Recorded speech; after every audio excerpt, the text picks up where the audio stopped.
Reka mbasuhuze kandi mbifuriza ibihe byiza mwebwe mukomeje kudukurikira muri hirya no hino mu bice bitandukanye. Nizaneza ko mukomeza kugenda mugubwa neza. Na Padiri Nahimana arahamagarira abantu gufata intwaro bakarwanya leta y'u Rwanda. Padiri Nahimana Thomas uvuga ko ari perezida wa guverinoma iri mu buhungiro yatangiye guhamagarira abantu gufata intwaro bakarwanya leta y'u Rwanda. Aya magambo yayavugiye mu nama yamuhuje n'abagize iyi guverinoma yatambutse kuri chaîne ye ya YouTube ku cyumweru tariki ya 31 Ukwakira 2021. Padiri Nahimana Thomas yabwiye abanyarwanda ko bakwiye gushira ubwoba bagaharanira uburenganzira bwabo mu nzira zose zishoboka, byaba na ngombwa bagakoresha intwaro kuko ngo igihe cyageze. Yagize ati dukwiye twese gusohoka mu gikonoshwa cy'ubwoba nk'uko umuvandimwe Idamange yakomeje kubitubwira, tukisuganya ati maze tugahagurukira kurengera uburenganzira bwacu mu nzira zose zishoboka. Ati dushoboye aho ibihe bigeze, ati turabona twabagira inama ko mudakwiye gukomeza gutinya ko bibaye ngombwa. Ati rwose kandi ubanza igihe cyarageze, ati n'intwaro abantu bazifata ariko bakarengera uburenganzira bwabo. Igihe kirageze ngo tubyitegure, ati tubitegure kandi mu mutwe ndetse no ku mutima.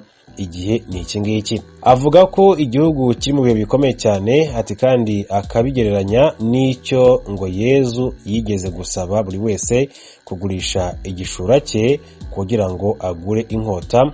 Yavuze ko biri mu gitabo cya Luka 22:36 hagira hati arababwira ati ubu noneho ufite agasaho k'ibiceri na kajyane, ati n'ufite umufuka abigenza atyo, ati n'udafite inkota nagurishe igishura cye maze ayigure. Amagambo nk'aya no kuvuga ko na Rusesabagina yigeze kuyavuga. Aya magambo Padiri Nahimana asa nayigeze gutangazwa na Paul Rusesabagina wabaye perezida w'impuzamashyaka atavuga rumwe n'ubutegetsi bw'u Rwanda MRCD ubumwe, mbere yuko atabwa muri yombi muri Kanama 2020.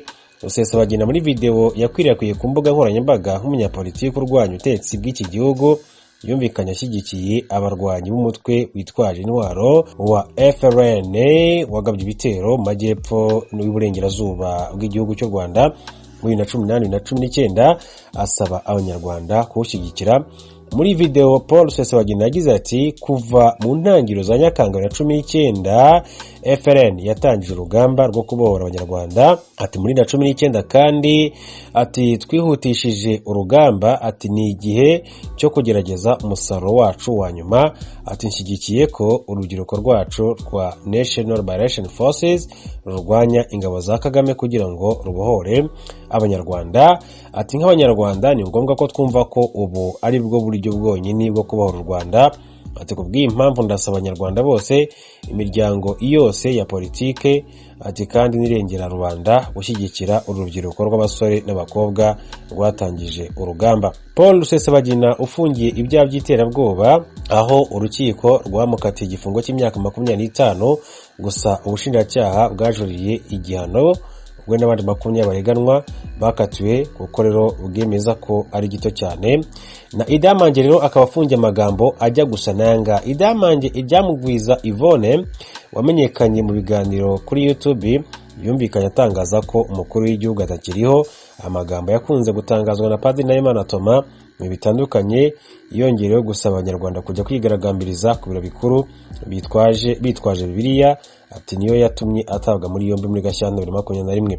Idamange aherutse guhamwa n'ibyaha birimo guteza imvururu cyangwa se imidugara muri rubanda no gutangaza amakuru y'ibihuha yifashishije ikorana buhanga bifitanye isano n'aya magambo. Urukiko rwamukatiye igifungo cy'imyaka 15 tariki 30 Nzeri 2021. Tuve kuri inkuru tubebe n'andi makuru atandukanye akomeje kugenda avugwa. Mbabwire ko IGP Dan Munyuza yashimye umusanzu w'urubyiruko rw'abakorerabushake mu guhashya COVID-19 aroha umukoro mushya. Umuyobozi mukuru wa polisi y'u Rwanda IGP Dan Munyuza yashimiye urubyiruko rw'abakorerabushake ku bikorwa rukomeje gukora mu guhashya icyorezo cya COVID-19, arusaba gukomereza muri uwo mujyo wo gukorera igihugu.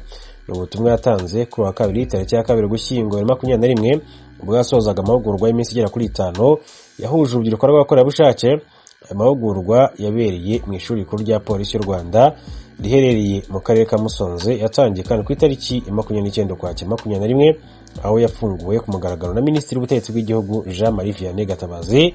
Muri aya mahugurwa hahuguwe urubyiruko 49 ruhagarariye abandi ku rwego rw'uturere n'abagize komite nyobozi ku rwego rw'igihugu. Urubyiruko kandi rwahuguwe n'abayobozi batandukanye mu nzego nkuru z'igihugu, banarushimira ibikorwa by'ubukorerabushake rwakoze cyane cyane mu bihe nk'iby'iki cyorezo cya COVID-19. IGP Dani Munyuza yashimye kandi umusanzu w'urubyiruko mu kubaka iterambere ry'igihugu. Yagize ati muri urubyiruko rw'abakorerabushake ati kandi bakorana imbaraga kandi turishimira ati kuko byagaragaye ati muri iki gihe duhanganye n'icyorezo cya COVID-19 nubwo itarangira ati akazi mwakoze kafashije polisi ati kuko ntiyari kugakora yonyine. Yabwira urubyiruko ko hari ibibazo by'ingutu bikibangamiye igihugu kandi rugomba kugira uruhare mu kubishakira umuti. Turagira ati turacyanganye n'ibibazo ati birimo ubukene bubangamiye imibereho myiza y'abaturage, ibyaha bituruka ku gukoresha ibiyobyabwenge cyane mu rubyiruko n'abacuruza magendu ati zambukiranya imipaka ati batuzanira ibidafite umumaro. IGP Dani Munyuza yeretse kandi urubyiruko ko rugomba gufata iya mbere mu guhangana n'ibyaha byiganjemo abasambanya abana ndetse n'abantu bihisha inyuma y'ikoranabuhanga bisunze imbuga nkoranyambaga bagatangaza amakuru y'ibihuha basebya kandi baharabika u Rwanda. Umuyobozi mukuru ushinzwe ubukangurambaga ndetse no guhuza ibikorwa by'urubyiruko rw'abakorerabushake muri Minisiteri y'Ubutegetsi bw'Igihugu Richard Kubana yavuze ko intego z'ibi biganiro zagezweho. Yavuze ko ashingiye ku myumvire y'urubyiruko yizeye neza ishyirwa mu bikorwa y'imyanzuro yafatiwe muri aya mahugurwa. Yagize ati mu gutegura iki gikorwa cyo guhura n'urubyiruko rw'abakorerabushake bahagarariye abandi ati byari bikenewe ati kandi byihutirwa intego y'aya mahugurwa yagezweho. Muri aya mahugurwa ati hafatiwemo imyanzuro 16 ari nayo igiye gutangira gushyirwa mu bikorwa cyane cyane hibanzwe ku kujya gusangiza ubumenyi urundi rubyiruko mu tugari n'imirenge. Ndagijimana Jean Claude ushinzwe guhuza ibikorwa by'urubyiruko rw'abakorerabushake ku rwego rw'igihugu yavuze ko amahugurwa yabunguye ubumenyi bw'uburyo bwo kunoza imikorere. Yagize ati aya mahugurwa yatubereye isoko twavomyeho atumenyi mu kunoza akazi kacu ka buri munsi kwa dusanzwe dukora ndetse no kumenya uburemere bw'umwanzi turwana nawe atari we gushaka iterambere ry'abaturage. Twongeye kandi kwibutsa inyungu dufite mu gukunda ndetse no gukorera u Rwanda kuko ni urwacu, natwe twiyemeje kujya gushyira mu bikorwa ibyo twigiye hano. Mu gihe cy'iminsi igera kuri 5 urubyiruko rwahuguwe rwaganirijwe kandi n'abantu batandukanye baturutse mu nzego nkuru z'igihugu barimo n'umujyanama wa Perezida wa Repubulika by'umutekano General James Kabarebe warusangije ku mateka y'urugamba rwo kubohora igihugu cy'u Rwanda. Ejo kuwa mbere umuntu umwe wamenyekanye ko yahitanywe n'impanuka y'imodoka mu mujyi wa Uvira uri mu burasirazuba bwa Repubulika ya Demokarasi ya Kongo. Inkuru y'umunyamakuru w'Ijwi ry'Amerika Vedaste Ngabo. Ababonye impanuka y'imodoka yari ivuye ku kigo cya gisirikare cya Stagriko yerekeza ku bitaro bikuru bya Uvira gufata umurambo w'umugore w'umusirikare bavuga ko yageze hafi ya Major Sokolade ikora impanuka yahitanye umuntu umwe ikomeretsa abandi bantu 47. Bisetsa Deo n'umwe mu baturage bo muri Uvira waraho iyo mpanuka yabereye. Imodoka yari ivuye hariya muri Stagriko muri Kayabasoda iraza ngo igere juste kwa auditeur ikora impanuka irakubita kiribiti. Abantu bari barimo bari abagore b'abasoda n'abasoda, hanyuma imodoka imaze guhinduka igonga aya manani yo kubari barabara ikubita kiribitire igwa mu kaneva. Abantu bari hejuru bose irabaryamaho. Aho ngaho njewe nitwe twari ko turengeza abantu dufata imodoka yacu dushira muri kamyonete turarengeza dushiramo. Umuyobozi mukuru w'ibitaro bya Uvira Salomo Shamangwa ku mugoroba kuri uyu wa mbere yabwiye Ijwi ry'Amerika ko muri abo bantu 47 bakomeretse barimo 14 barembye cyane. Parmi les 47 blessés nous avons 14. Muri abo bakomeretse 47 dufitemo ababaye cyane 14 n'undi muntu umwe wapfiriye ahabereye impanuka. Naho muri abo bakomeretse barimo abagabo 15, abagore 31 n'umwana umwe. 15 hommes, 31 femmes et un enfant. Bamwe mu basirikare baraha ku bitaro bikuru bya Uvira hafi y'icumba cyarimo indembe bavuga ko iyo mpanuka yatewe n'uko umushoferi wari utwaye abo bantu biganjemo abagore babo yari yasinze kandi afite umuvuduko mwinshi. Gusa n'ubwo izi nkomere ziri kuvurirwa mu bitaro bya Uvira, hagaragaye ikibazo cy'ubukene bw'amaraso kuko harinzwe kwiyambazwa abaturage ndetse na Croix Rouge kugira ngo batange amaraso ku ndembe.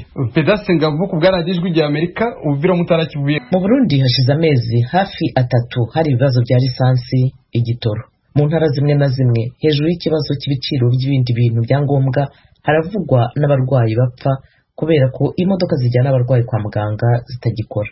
Ibindi kuri iyi nkuru tubibaze mugenzi wacu Eloge Wirikaneza. Ubukene bw'igitoro cyo mu bwoko bwa essence bumaze amezi 3 yose bwibonekeza.